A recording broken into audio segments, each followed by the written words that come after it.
Yo, what's good, Green Screen Entertainment fans? Your boy Jay Green is back. This week, I'm bringing you my review for Transformers Last Night. Man, I'm gonna keep it real. I don't even really know where to start with this one.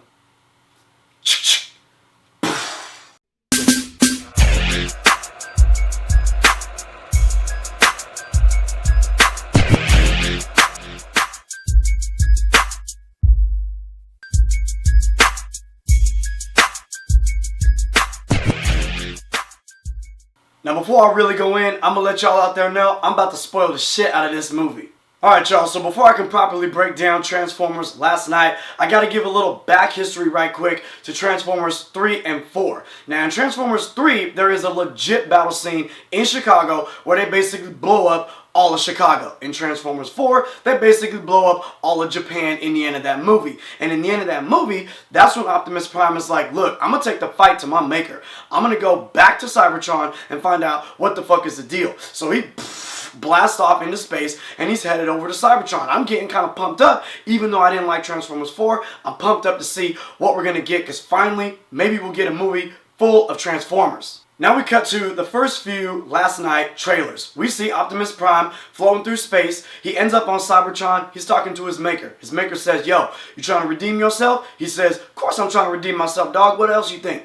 She says, look, the only way to redeem yourself is to bring us to Earth. We gonna take Earth over. We gonna make Earth one of ours. That's how you're gonna redeem yourself. So that's why you see him in the trailer talking about, for my world to continue on, yours has to end. Oh shit, it's about to go down.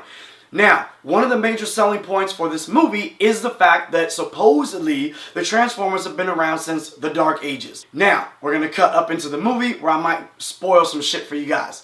In the movie, we basically see there's a big battle jumping off in England during the Dark Ages, and it is Merlin, the wizard that we know from the Sword and the Stone, who is supposed to be summoning some powers that be or special weapons from the Transformers in order to help them win this particular battle. And so Merlin actually comes through in the clutch. He's able to convince the Transformer that he's talking to give him this special scepter situation that can summon a Transformer dragon. The dragon comes through, burns up all the bad guys, they win the battle, all is good. That's in the commercial where you see the Transformer Knights and the regular Knights putting their swords in the middle of the circle, and then the unspoken legend of the Transformers grows and is hush hush for millenniums into the future. Now, it's just about after that where the movie lost me.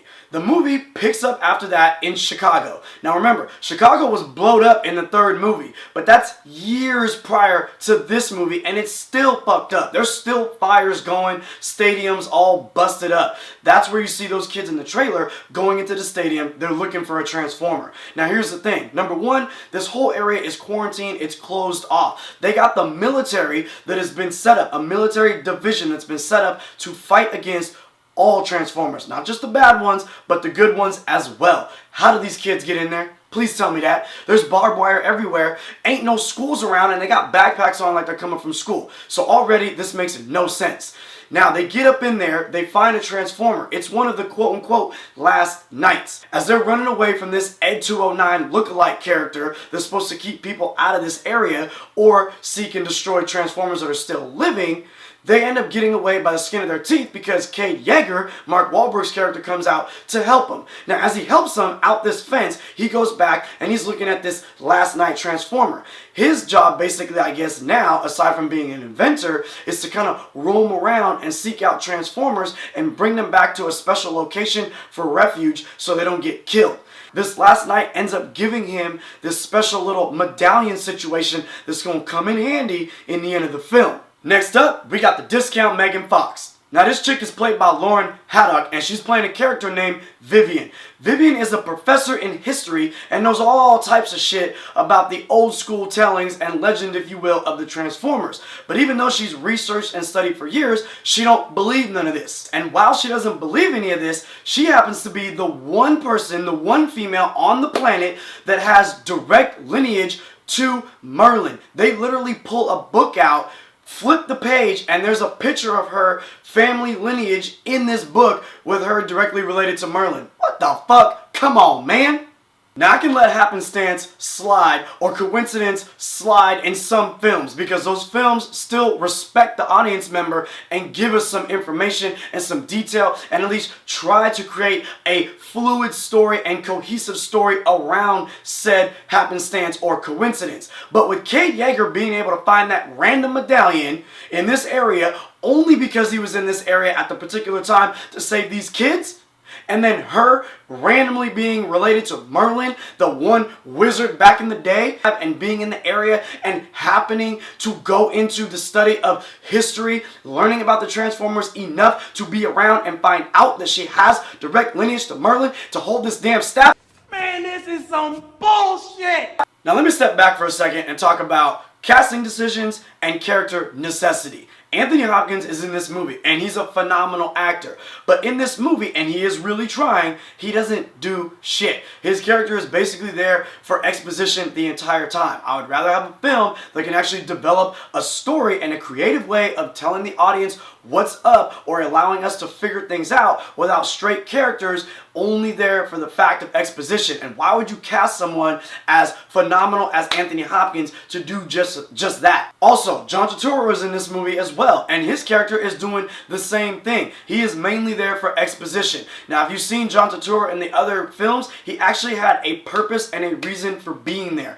Here, he has no purpose, he has no reason, and he's never even interacting with anybody on the set. He's actually some faraway location on the phone telling people what's up. No lie, there's one scene where he's basically telling them, look, it's probably about to be the end of the world. This fool is chilling in some board shorts and a tank top ready to go out and party and dance. Look, if it's about to be the end of the world, I'm not trying to dance, I'm scared to death. This shit is completely unrealistic. Now, speaking of unrealistic, I'm about to get real with you guys. In the trailers, you understand and you can see that they're trying to bring Cybertron to Earth. It's smashing through the moon and it's smashing on to Earth. You can see that. Cybertron is its own planet. Now, I'm not an astrophysicist. I'm not an astronaut or a scientist or anything like that. And I paid a little bit of attention in science class. But I do know this. The moon has a lot to do with our gravitational pull and water and us staying on this planet.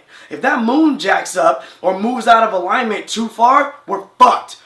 This planet takes out the moon, and then in the end of the movie, when they destroy the planet, quote unquote, the planet is basically laying halfway on the Earth.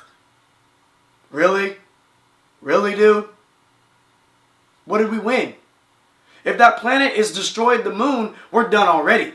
If it's laying halfway on the Earth, that fucks up our gravitational pull in general. We're fucked. We're flying off the planet. It's done. It's a wrap. Now, I'm going to give you guys one more negative before I leave you with a positive because I do want to say something positive about this movie. My last negative is this. This movie is basically 2 hours, 30 minutes and change. Now, here's the thing. This is a movie where robots are fighting robots and there's explosions and guns going off all the damn time. It should be nonstop excitement and action. I was bored out of my mind in a lot of portions of this film.